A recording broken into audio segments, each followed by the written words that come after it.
Friends, I welcome you to my channel. Before listening to this story, I will ask you to like and subscribe. It is not difficult for you, but it is pleasant for me. And we're starting. The bridge was neither long nor wide. A simple wooden structure spanning a narrow but deep chasm between the disappointments of the past and the uncertainty of the future. Let me introduce myself. I'm Lyle Jetterman. I'm 38 now. A man who had previously differed from other men only in that he was the husband of Gloria, 36 years old, and the father of Robert, 12 years old, and Anna, 8 years old. A very pleasant family picture, but with a significant financial burden. To fulfill my duties as a husband and father, I worked at Countryman Realtor for 5 years before Gabriel Zilo bought the company from Bernie Schleifer. Real estate was not my initial career or even a desirable choice. I started my career after graduating from the Faculty of Law. By that time, I had been married to Gloria for 3 years. She was pregnant when I graduated from law school. It wasn't a very promising job market for young lawyers, but Gloria's pregnancy gave me a strong incentive to find a job capable of supporting my family.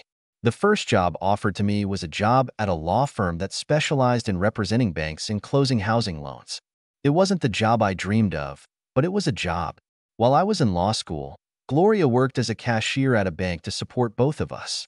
She earned enough to pay the rent and feed us. I worked a few part-time hours, doing everything I could to supplement her income. Loans and scholarships paid for my studies. But I have linked my future with the Department of Education. Since Gloria clearly got pregnant at my law school graduation, I accepted the job offer. This was only the first of many concessions to the strict demands of married life. Back in those ancient times, banks lent money to individual home buyers to buy houses. Looking back, it was the profession of a gentleman lawyer. I was sitting at the house rental table to represent the loan bank when closing the mortgage. The buyer paid the bank a commission of about $500 for my services. The law firm received this amount plus another $500 from the insurance company. It all spoke of a solid $1,000 earned every time we shook hands at the end of renting a house. The company, of course, received money, and I received a meager part of it as a salary. I think that all good things should end, and honest avarice should be replaced by bad and pure greed. Shortly after my wife Gloria gave birth to our second child, the small banks were absorbed by the big banks, which in turn were absorbed by even bigger banks. Retail loans are a thing of the past. Banking has become a wholesale business. Everything has been brought to an industrial level. Every morning I came to work to find a stack of mortgage documents that were supposed to be closed on the same day. I guess the profit was huge, but running between rooms where simultaneous house closures were taking place left me with an uneasy feeling that things couldn't go on at this rate forever. In the 7 years of my legal career, I have moved not to partnership, but to the high status of a private contractor. I earn by the piece. At $75 per closing, I was making a good income, considering that I was closing 7 or 8 loans a day, 5, and sometimes 6 days a week. But can it last long? I had this nagging feeling of impending doom. Bernard Schleifer came up to me. Bernie, as he preferred to be called, was looking for what he called a smart guy with a law degree to join his company. His main contract was soon retiring to the Sun Belt just when Bernie wanted to expand. Bernie's company, Countryman Real Estate, owned shares in the development of the Scarlet Forests. This development consisted of 100 approved plots, and the site plan assumed 400 more. It was 2 miles from the Technopark with the International Foundry. 2,000 high-tech jobs were laid out on the drawing board, and Bernie was ready. Schleifer was a builder/developer. He was neither a salesman nor a financier for small businesses. If you needed to raise a couple of million by selling your dream of development to a banker, then Bernie was your man. But he couldn't sell anything to a housewife with the addition of a real stone countertop or to her husband with the calculation of a variable rate mortgage. Strangely enough, when Bernie and I met, everything became perfect. I liked selling houses, and I was a specialist in details. It was all about those paper-rustling change documents. I also learned about the value of profit centers from my former employers. I increased Bernie's sales by the amount sold by his own company, the services of home insurance agents, movers, gardeners, and so on. We quickly turned into a full-service agency with a single purpose. Our function was to sell more houses and get everything we could from everything that goes with them. Bernie started building, and he did it very quickly. I ran the office and everything else. Bernie made big deals, and I made small ones. He was making a lot of money, and I was his well-paid employee. He saw the approaching disaster. Bear Stearns was the tip of the iceberg. The investment bank Lehman Brothers was a ship that actually collided with an iceberg. The day the roof collapsed, Bernie was smiling. What grows should fall, but real estate will always grow again. If we can survive this within reasonable limits, we will be ready for a big expansion. Bernie was betting that the market would come back. I buckled in and squeezed out every last cent, which he then invested in a larger and better suburban property. Bernie had only one problem with that.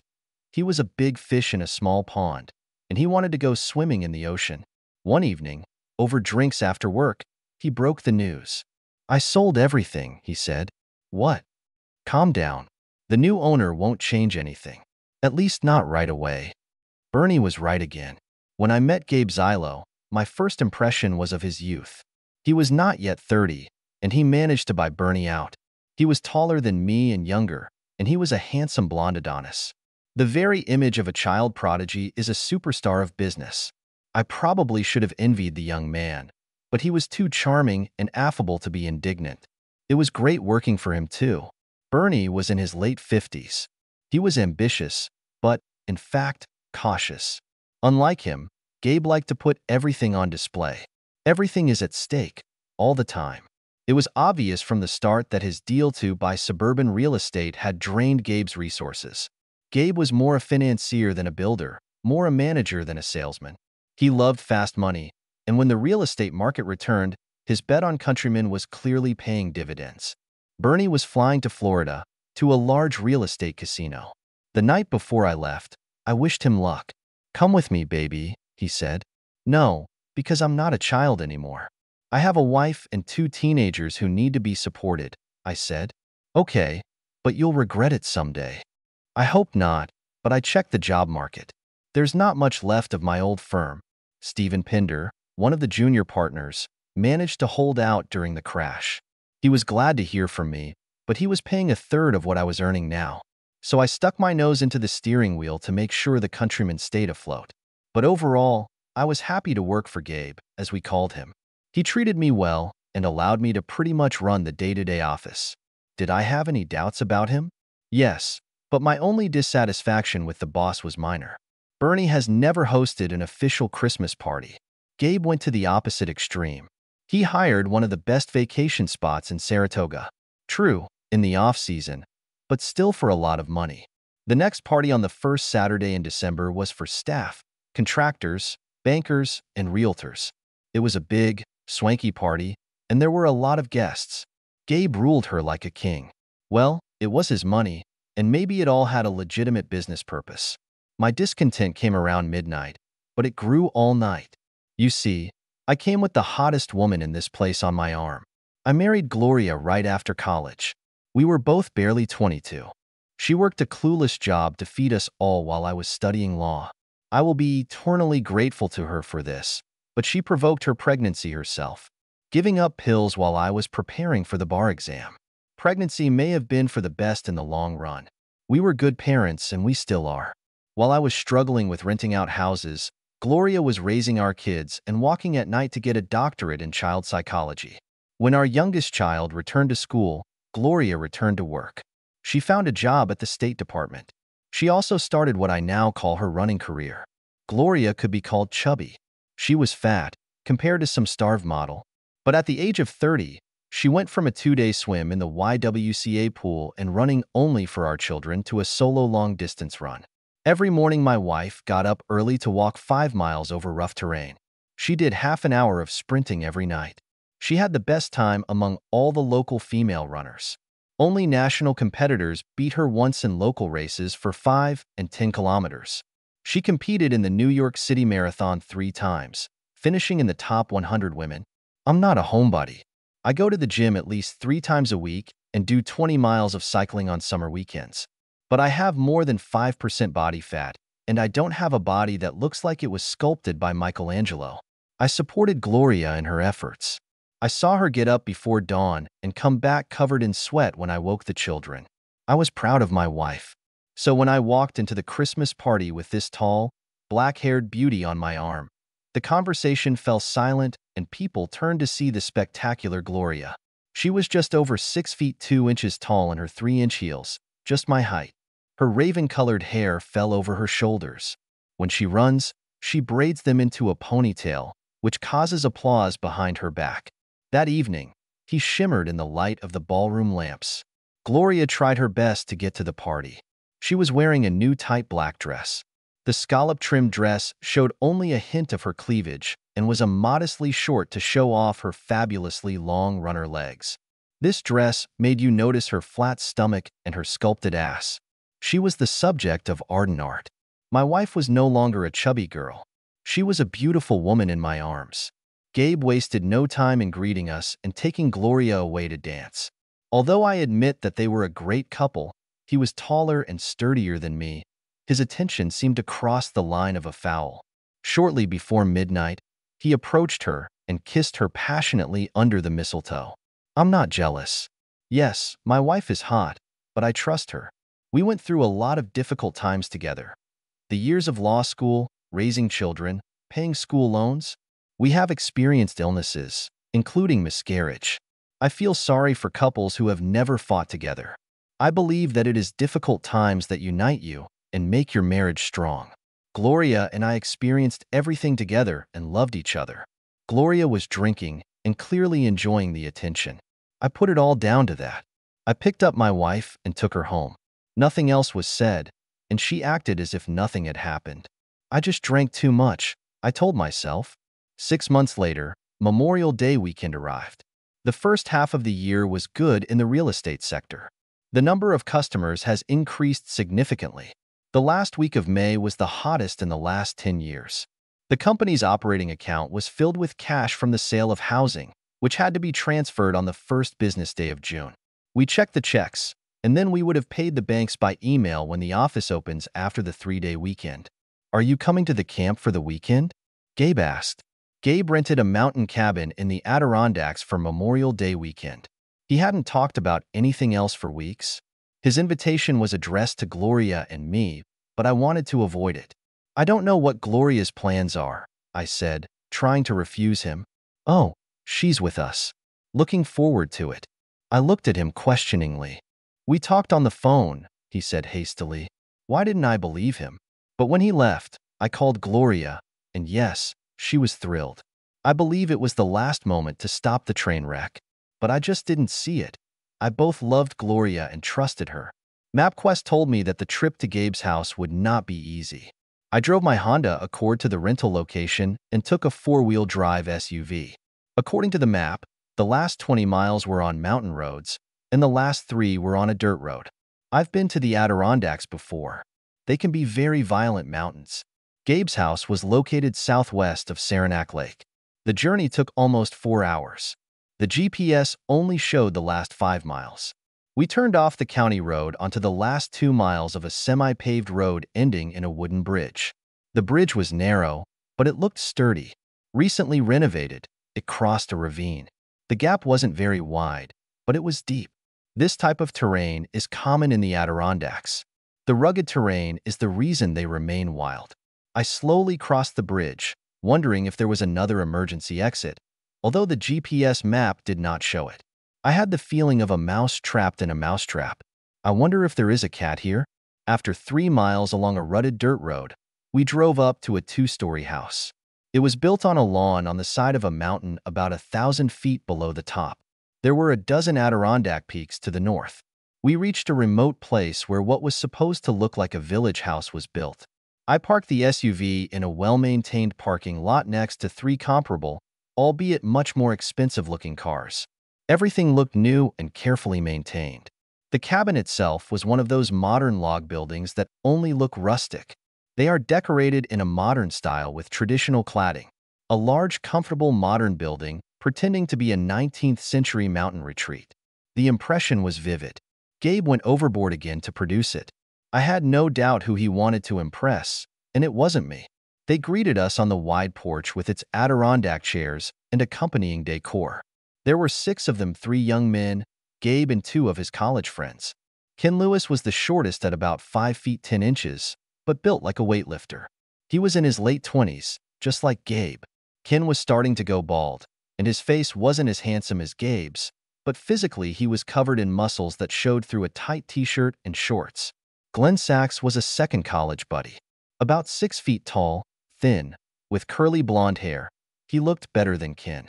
He stood with his arms tightly around the blonde woman. She was introduced as Sharon. She was a beautiful woman with a curvy figure and a full bust. She must have been at least 30, or even more. A good 8 or 10 years older than Glenn. A slightly younger woman named Robin was standing next to Ken and clearly with him. She was a short, bubbly brunette in her early 30s and very well built, with breasts that seemed too big for her small body. The last one in the group was a tall woman with long brown hair. It was Paula Henry, one of those women who, for lack of a better word, are called beautiful.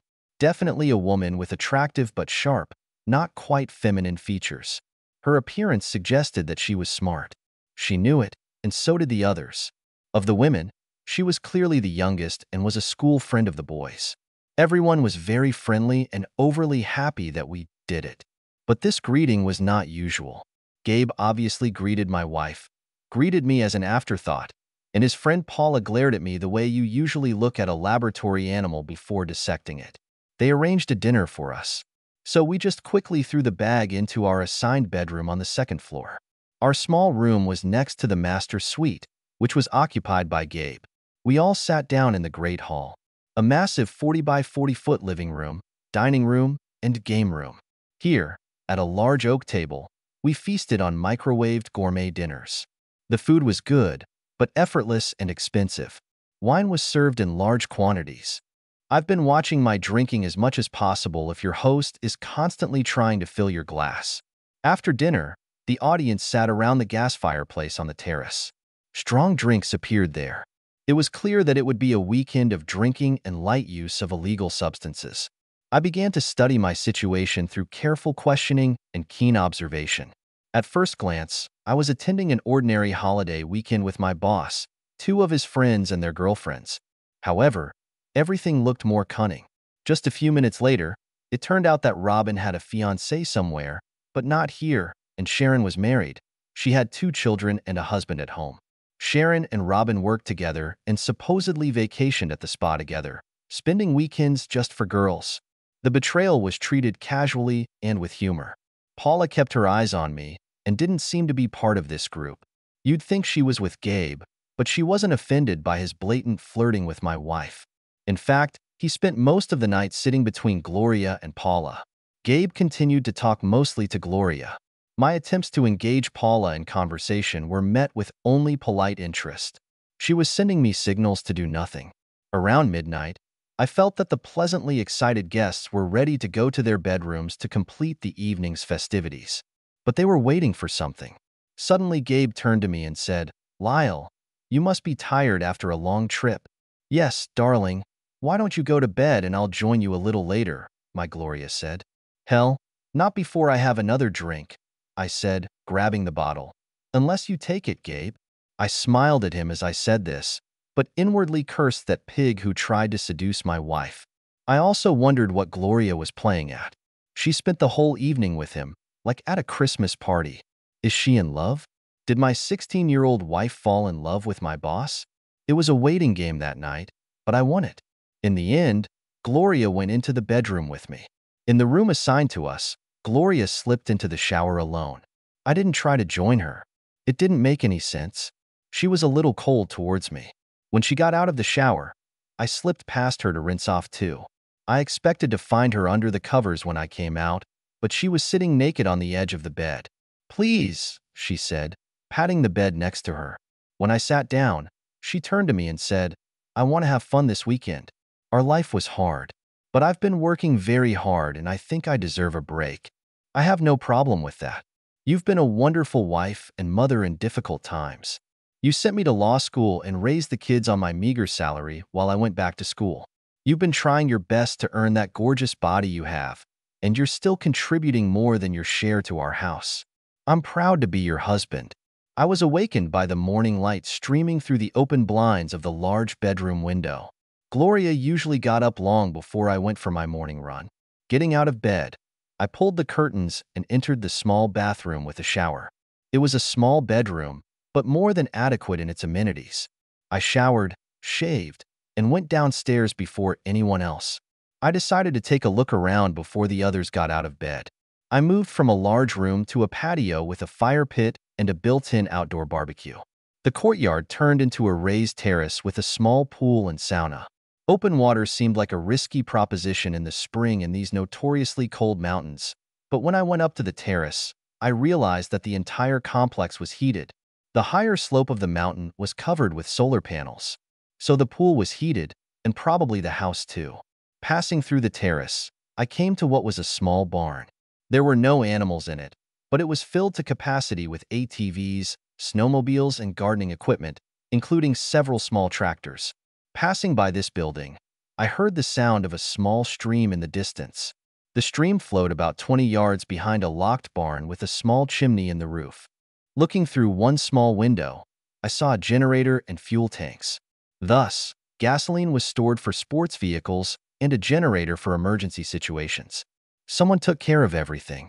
This place was an isolated world. Obviously, it was prepared for any eventuality. The stream was small and shallow. I thought I was too small for fish until I saw one of them jump out of a small stream. "Do you fish?" A voice came from behind me. Startled, I turned around and saw Paula behind me. "No, but when I was younger and had more time." "It's a pity, but it might give you something to do this weekend." "Do you fish?" "No, like you don't have time." "How about breakfast and a walk up the mountain?" "It seems like a waste of time to come all this way and never reach the top," she said. Paula put the coffee in the stainless steel coffee maker. The pantry in the kitchen was filled with a microwave-ready breakfast. I chose instant oatmeal, as did my companion.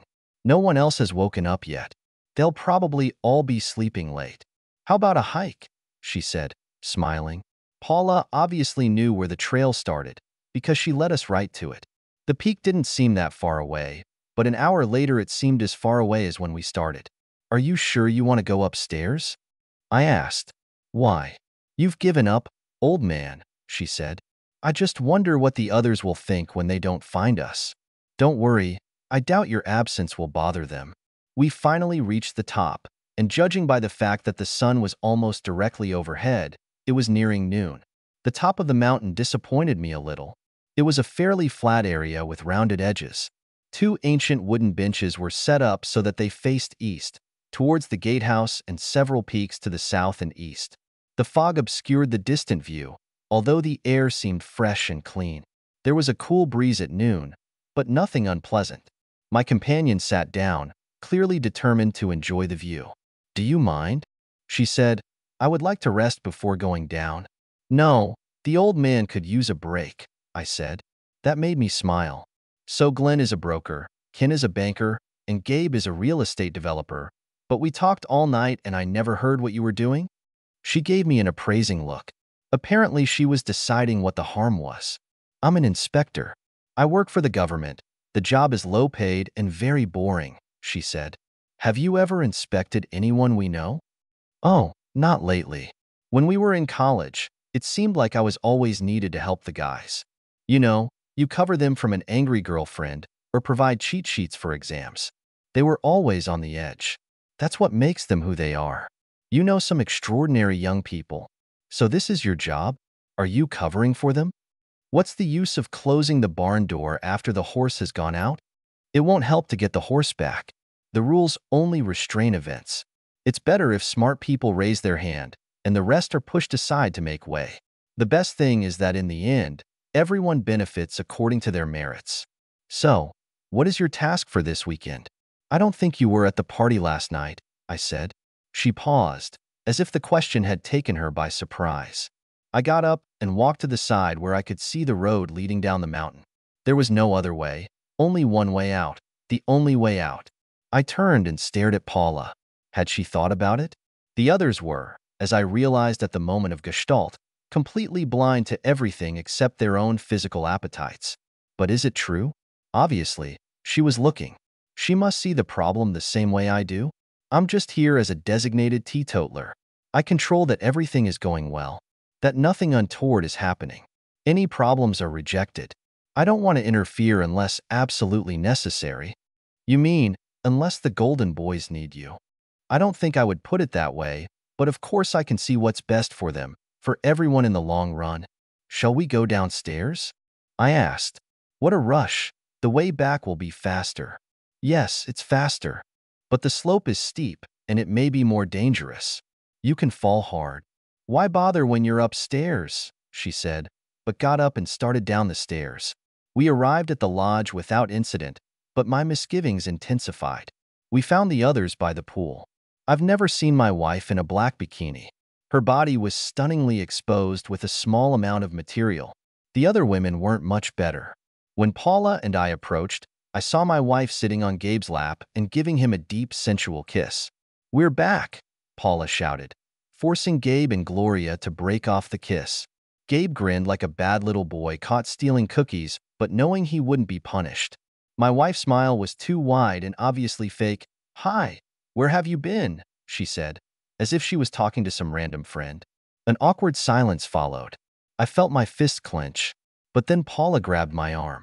"Well, we obviously missed lunch, and since we went to the top of the mountain, we deserved some food," Paula said, dragging me to the cabin. When we came out of the pool, I heard muffled laughter. I do not know what Paula has prepared. If I did eat, I don't remember. She forced a black Johnny Walker on me. It was straight, and it burned my throat. "Think before you act," she said. "It's just one weekend in a good marriage, and you need to think about your family." When we returned to the pool, the couples had already settled into the jacuzzi. Men were laughing. Women were giggling. My wife was still sitting on Gabe's lap. I couldn't see his or her hands underwater, but I assumed they were both busy. They passed the joint, and it was clear that everyone was high. Paula took a place where she could watch and where she was positioned between the jacuzzi and me. I pretended to have another drink and then defiantly left. I poured out the glass when I was out of sight. It's a strange feeling of jealousy mixed with excitement.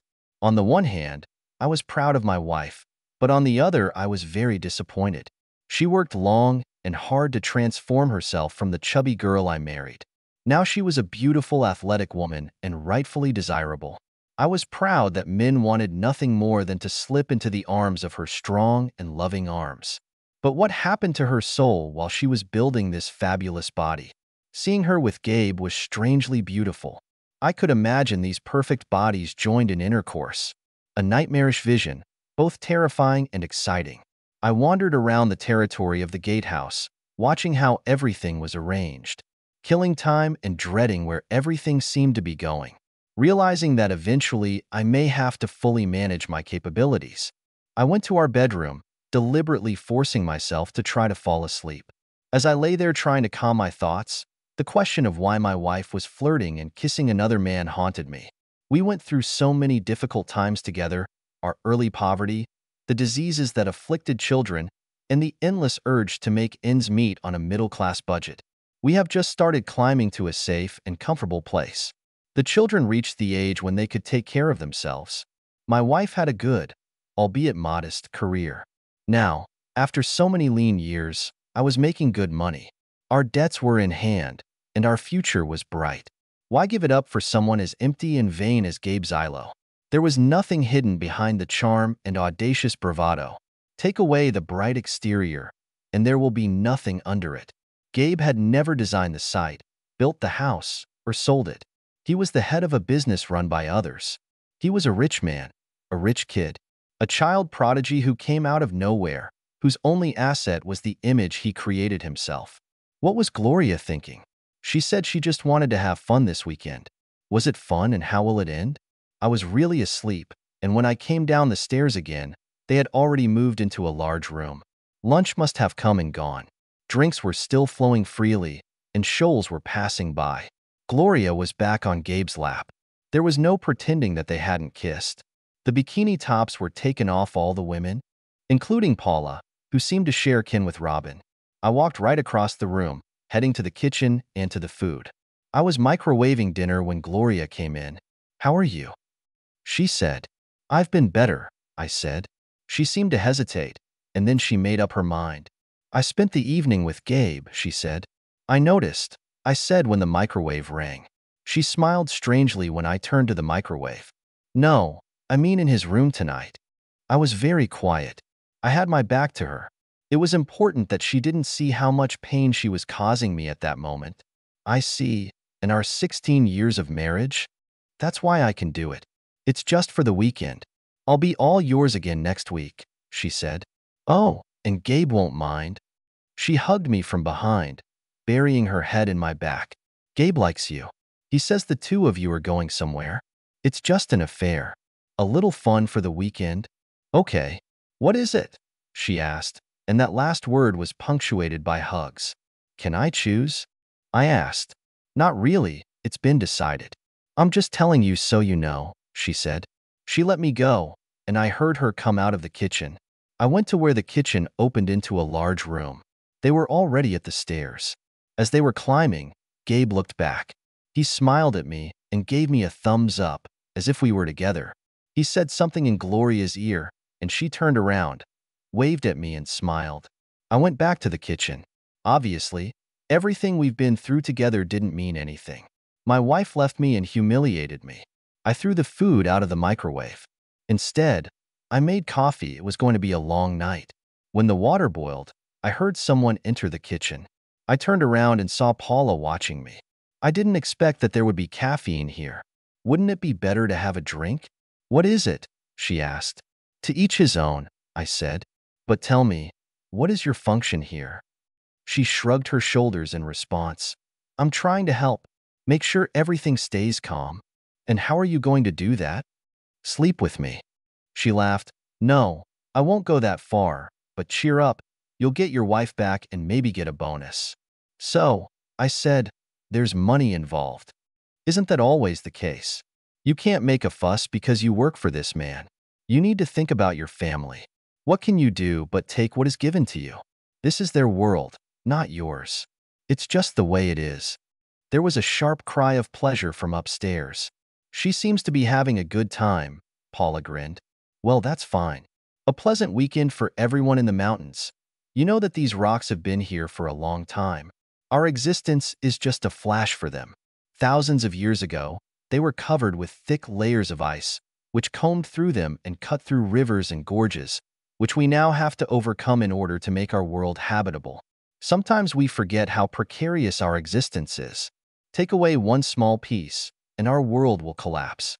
Only then will we see that this is an illusion. Paula laughed. My God, you're a philosopher. No, just a person who is knowledgeable enough to know what is important, trying to separate the real and eternal from illusions. She must have decided that I wouldn't cause her any problems, because she left me alone with coffee and pain. About 1 o'clock in the morning, I went up the stairs. As I passed the door to the master bedroom, I heard loud screams and moans of pleasure from my wife. She was always very quiet when we made love, but I think he was better. He was younger and much fitter. The best lover in everything. I assumed that my wife had found the pleasure she was looking for in his bed. I took a shower and changed into my warmest clothes. It's going to be cold outside. I tried to ignore the noise coming through the walls while I waited. It was already past 3 o'clock in the morning when silence finally reigned in the house. I waited another 30 minutes and went downstairs. I found a flashlight and candles with matches in one of the kitchen cupboards. A necessary precaution, I suggested, in case the harsh reality cuts off the electricity. The night was really dark. The moon had already set. You could hear the night sounds of the mountain, but for a city dweller, they seemed to be the silence itself. I easily found a shed and a plastic canister with gasoline, which was refueled by Motorsport. I also found a wrench. There was a padlock on the door of the generator shed, but the hinge mechanism was rusted. The wrench dealt with this quickly. The owners of the house provided him with a good pump for manual pumping of gasoline. Less than 10 minutes later, the canister was filled with gasoline. It took a few more minutes to walk around the cabin and get to the place where my rented SUV was parked. I put the gasoline canister in the back, removed the handbrake, and moved the box to the drive position. I let the car ride as far down the road as possible before I started it up and drove off. As I approached the bridge, I slowed down. I drove carefully over it. When I reached the gravel road, I stopped. I took my time and made sure that the gasoline had soaked into the wood of the bridge. It was a well-made and sturdy structure. It was something carefully made, the work of experienced builders, craftsmen who did good things. Real people have built a bridge so that those who live off someone else's sweat can have a fun weekend. The fun was coming to an end. I dropped the match. She hissed, then caught fire. The flames rose, then I retreated. A roaring explosion of heat and fire soon followed. I heard a crack when the bridge tree caught fire. The flames must have been visible for miles. I turned back to my car and drove slowly away. There is no need to hurry. Everyone who could see was now trapped on the other side. I was sure that I would be far away before they realized their position. By the time dawn broke, I was already pulling off the highway to the gas station. I refueled the SUV and left the empty canister at the pumps. Someone will definitely pick it up. With her, the only connection between fire and me will disappear. I returned the SUV around 9 a.m. and picked up my car. I showered again and dressed in a businesslike way for the office. I had 2 more little things to do to end my relationship with Countryman Real Estate. Bernie was a good boss, but forgetful. He often called me to pick up something that he had left in his office. I had keys to every door and to every filing cabinet. Gabe was a careful and meticulous man when it came to his office and personal belongings. He had a big new mahogany desk with a built-in safe. Unfortunately for himself, he kept the combination in a folder marked security. It was in a locked closet, but I had the key thanks to Bernie. 20 minutes after entering the Countryman office, I took the password diary out of Gabe's safe and logged into the company's personal account. It would have been easy to leave and take everything, but that wasn't in my plans. Stealing won't get me anything but jail time. I just transferred the operating account to another one. When I first started working for Countryman, we opened a trust account for deposits. With each new project, a new trust account was created, a requirement of the state. The original trust account was long forgotten. The previous account was recorded in the archives, but not in the books. It was an empty account until I put almost $20 million into it. I transferred all our cash and increased the credit line just in case. My actions may seem like an empty gesture. Nothing was stolen. Everything was in place. But it will take several days to find and return this money. Early on Tuesday morning, electronic money transfers will be transferred to an empty operating account. Hundreds of payments will be canceled. I wasn't sure how much damage would be done, but we always owed the banks more than we had. We existed on credit. Take away that loan and times will be tough, at least for a while. Countrymen will have to work hard to regain a good credit rating. The longer the deficit lasts, the bigger the problem becomes. With any luck, Gabe will still be in the mountains on Tuesday. I will leave because my next action after I put everything in its place will be to print my resignation letter. I was about to leave the office, putting my resignation letter on Gabe's secretary's desk, when my cell phone rang. I looked at my phone, and a picture of Gloria appeared on the screen. I ignored the call. A moment later, the voicemail rang. I shouldn't have listened, but I did. "Baby, where are you? They say the car is missing. I am very worried." "Call me," his wife said. "In about half an hour." The phone rang again. It was Gabe. "Hey, Lyle, are you okay, buddy? Gloria is very worried. Call her. Right now." In the end, I caught a slight threat. It brought a smile to my face. On Sunday, there were 3 more calls from Gloria and 2 from Gabe. He was more threatening on the second call, demanding that I call him back. On Monday morning, I went to pick up the children from Gloria's parents. As I was leaving, Gloria called me again. "Lyle, I'll be back tonight. We need to talk. If you receive this message, please call. I am very worried." "It's childish," she said. I was sure she wouldn't come back. When I arrived at her parents' house, they were already waiting for me. "Gloria called and said you might be alone to pick up the kids," her mother said. "You need to call her, son," his father said. "She says she'll be back tonight. I think it would be better if I waited until then. There's something we have to decide personally." I wasn't going to enter into a discussion with my relatives if I could avoid it. My relatives weren't happy, but there wasn't much they could do.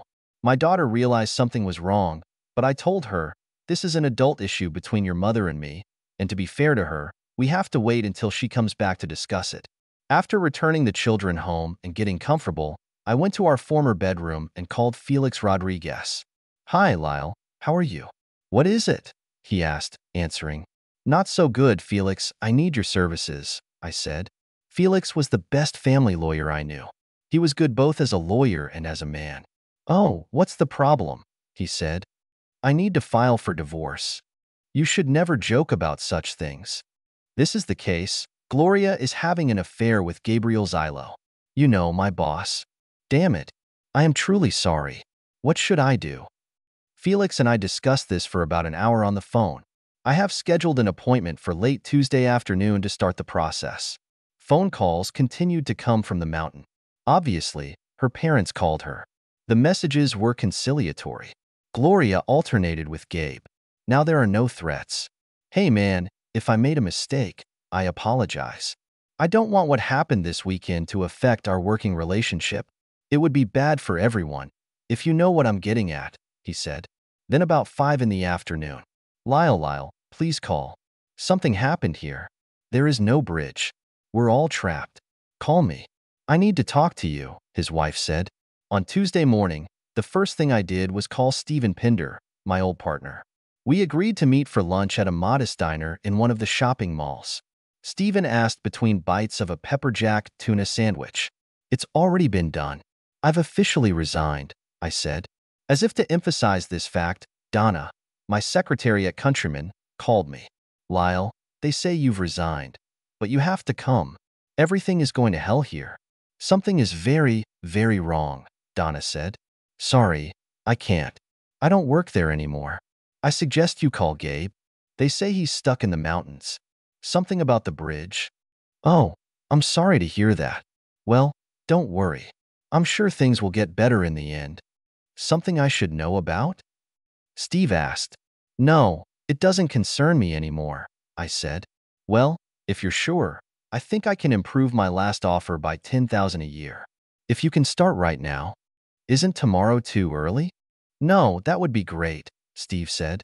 On Wednesday morning, I started working at Pinder and Partners. I had just started getting settled on Wednesday afternoon when a visitor came to see me. "Where's my money?" "You're a jerk," Gabe Zilo said. "What kind of money are you talking about?" "You know, operating funds." "I'm sorry, but maybe you should talk to the company's accountants. If I do that, I'll sue you for embezzlement," he said. I just smiled at him. He found a way to get down from this mountain. But where are the operational means? You think you're some kind of wise lawyer, but you're just a fool who can't satisfy his wife. The next day, the police called me. They called and asked me to come to the station to answer some questions. "Sorry, I just started a new job. My time is very limited, but I am free to answer your questions in writing, and I will call you back." The officer who called tried to explain that they don't do that, but I immediately explained that I am a lawyer and I do everything in writing or not at all. We walked around in circles for a few minutes, and then he hung up. I knew that the police would have to check the embezzlement charge before they could act. That would mean tracking the money. I expected them to find the money in the company account where I placed it a few days ago. This should be the end of it. After that, it will just be a civil case, and an unsuccessful one at best. I was wrong. It took them 2 weeks to find the missing funds. By that time, Countryman was in very serious trouble. His loan was completely closed by the banks, and an infusion of new capital will be required to resume it. Gloria showed up late on Friday night with both of our suitcases from the trip. Her key didn't work because I changed the locks. I met her at the door. She didn't look very well. "Please, Lyle, let me in. If not for my sake, then think about the children," she said. "No, I won't let you in, because you don't live here anymore. I parked your car outside." "I guess you still have the car keys," I said. "Do you hate me that much?" "Yes," I said and closed the door. I decided that she would go to her parents. I asked Felix to serve her a restraining order and file for divorce. The few days of respite that the bridge gave me have paid great dividends. Felix forbade her to approach me, and I got temporary custody of the children. It took her 2 months and probably every cent she could scrape together to get into the dynamics of the process. By that time, the divorce was already in full swing, and all we had to do was work out the details. Gabe Zilo wasn't so lucky. Countryman Real Estate was forced to close its doors. He stopped doing business right after Labor Day. I had a visitor the following week. He was sitting in the visitor's chair when I returned from closing the third deal. He was heavily tanned and looked quite healthy. He was lightly dressed for the early northern autumn. "Bernie, how are you?" I asked. "I'm fine," he said, craning his neck to inspect my meager office. "What brings you to the cold north?" I asked, feeling that this was not a casual visit. "Well, here's the thing, okay. Florida is teeming with sharks, and very few of them are in the water. I thought it would be better to go back to what I know," he said. "Oh, I think it's good that you're back," I said, not knowing what else to say to his confession or what he wanted from me. Bernie read the question in my eyes. "I dropped a decent chunk of cash there. I'm going to have to start over and start small, but it looks like I got lucky. This company that I own seems to be available," he said, and a smile touched his face. I looked at him and smiled back. We both stopped laughing. "So what do you want from me, old pirate?" "Well, here's the thing. I need a partner. At my age, bankers believe that any business I start will have no continuity. And well, you and I would make a good team. So what do you say?" "I have very little money. You may have heard that I'm getting a divorce," I said. "Yes, I heard," he said. "I wonder how much he's heard." The story spread quickly. "Look, why don't I give you 10%, he said. 50-inch. Be reasonable. You just said you don't have any money. I bet you do too. But I'll settle for 45%, I said. "Look, 25% is fair. But it's not enough. 40% and an option to buy another 10% in 10 years. "Okay, I just hope I live to see it," said the man who I knew was going to attend my funeral. Bernie and I are back in business. We bought every lot owned by countrymen at a discount from the banks, which now held them using money from the same bank. I thought it would be difficult for us, but soon we had a very steady business building and selling houses. Life went on as usual, as did my divorce. It was mostly a custody and visitation fight. After all, we have developed a complex joint custody and visitation system. That's why on Christmas Eve I was returning home to a dark and empty house. Gloria took the kids for Christmas. I was supposed to get them for Christmas. Since Christmas was on Sunday, they had to come back to her on Monday, when she had a day off. The kids couldn't stand such arrangements. As I approached the house, I saw a figure sitting on the steps. She was sheltered from the cold and the light snow falling. I was with her before I recognized my ex-wife. "Gloria, what are you doing here?" I asked. She didn't look very well. She was even thinner than the last time I saw her, and her eyes seemed empty and vacant. She had obviously cried at some point in the recent past. "I want to go home," she moaned. "Where are the children?" I asked, ignoring her plea. "With my parents. They want to go home too. We want to be a family again in our little house. What you did to us is unfair." "I didn't do anything like that." "Well, yes, it is. I made a mistake." "Okay, it was a bad and hurtful mistake, but it was just one mistake. You're the one who ruined our family," she accused, and there was anger in her voice. She made a conscious effort to calm down. I told myself I wouldn't lose my temper, but please understand, I have anger issues because of this, she said. "You have anger issues?" I was amazed. "Don't pretend to be innocent. You're not like that at all. Did it just happen that you were ahead of everyone else?" "I'm not stupid, Lyle. You've never been a saint. I know I hurt you, but that was never my intention. Do you really expect me to believe that you thought having love with another man right in front of my eyes wouldn't hurt me?" I said. She turned away. My words obviously hurt him deeply. I could see her wiping her eyes with her hands, even though her back was to me now. It was obvious that she was crying. I was always the fat one, the last one to be asked to dance, and I had to accept the one who asked. I was a good girl, so I spent a lot of time fighting off rude attacks. I've been waiting for the right person all through high school and most of college. When I met you, I realized that I had found the right man. I was a virgin when we got married. I didn't make a big deal out of it, but I thought you knew. You're not a prince now, and you certainly weren't then. You were an ordinary guy, but I loved you with all my heart. Yes, you were a little smarter than others and more ambitious, but we were always broke. I learned to live with lower expectations because I loved you. It hurt me to see you struggling so hard. Then Gabriel showed up, and everything seemed to get better. He had everything a woman needs in a man. This time the prince wanted me. It was very flattering. After the Christmas party, he kept calling me. It wasn't serious, just flirting. You know, beautiful women get these things all the time. It's not that I haven't been molested, but not by people from the beautiful, powerful elites. He said nice things about you, and how lucky I am to have a great guy like you. I bet he just loved the hell out of me, I said. That's right. He said how hard you work and how he wants to reward you. I knew what he was saying. If I'm nice to him, he'll take care of you. I guess I let him convince me that you'd win if I gave in to him. It's true, as is the fact that I wanted him. It was like I had some crazy sound in my head that was leading me to him. I was torn between the hope that something would happen this weekend and the fear that it would happen. As soon as we got there, all my resistance began to fade. I turned to you. I did it. I asked you, "What? Are you kidding? You told me you were going to bed with him." Okay. I didn't say it directly, but you knew what was going on and you didn't say no, she said. Turning to me, tears streamed down her cheeks and dripped from her chin. Her nose was running. I believed in you. As I said, we lived together for 16 years that night. How could you do this to me? I said. But that's the point. We loved each other. It was just an affair. Nothing compared to what we had before and will have after. Are you crazy enough to believe that after hearing you scream with pleasure for him, we can have anything? Oh shit, you can't be that stupid. It was all a sham. I wanted to be good for him. I put on a real show. Such people need it and expect it. I never behave like this in bed, and you should know that after 16 years of making love to me, I only know what you did. How you humiliated me. You took the golden boy instead of me. A jerk who gives nothing and takes everything away. Powerful, isn't it? So where is he now? What happened when the crisis hit? I'll tell you everything. He folded his arms.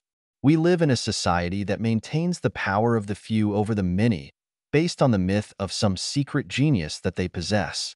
Tell me, how did the genius manage to get down the mountain so quickly? He called a helicopter. By that time, he already knew that you had done something with the business. It was quite obvious that you burned the bridge.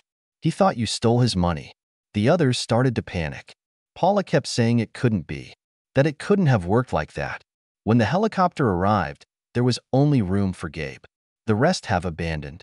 I believe the National Guard eventually set up a temporary bridge to save us. Sharon and I came back together. By that time, her husband already knew the truth. She got into trouble, just like me. Poor Robin's fiancé broke off the engagement. Glenn and Ken both got into trouble, but I think they got out of it with Paula's help. I think it was only Gabe and us ordinary people who really bore the brunt. But wasn't the pain enough? What is it? She asked, looking at me hopefully. There was a lot of truth in Gloria's words. I wasn't completely innocent. I worked for Gabe, but unlike the rest of the world, I never put myself with him. I knew the truth, but I refused to admit it to myself. I can't get past how it happened. There is nothing in them but false promises. If you look closely, you can see a trap. But no one was watching. Illusion is much better than reality. We fought through difficult times, and they passed over time. What you and Gabe have taken away from me is the safety of my home. I will never be able to restore it, because these bastards proved that what I believed in was an illusion. You and I were an illusion. Having said that, I got up and headed for the door of the dark and empty house. She refused to give up. Answer me this, she said. Is it better for you to be alone without me? Or is it better with me and our children at the Christmas tree tonight? I looked at her. It would be so easy to take her in your arms, love her, bring the kids home to sleep in their own house on Christmas Eve, and pretend that what happened never happened. But all I could say was, this is a good question, but I don't have an answer to it. With that, we turned away from each other. What is in our past cannot be changed. We must live for the sake of our future.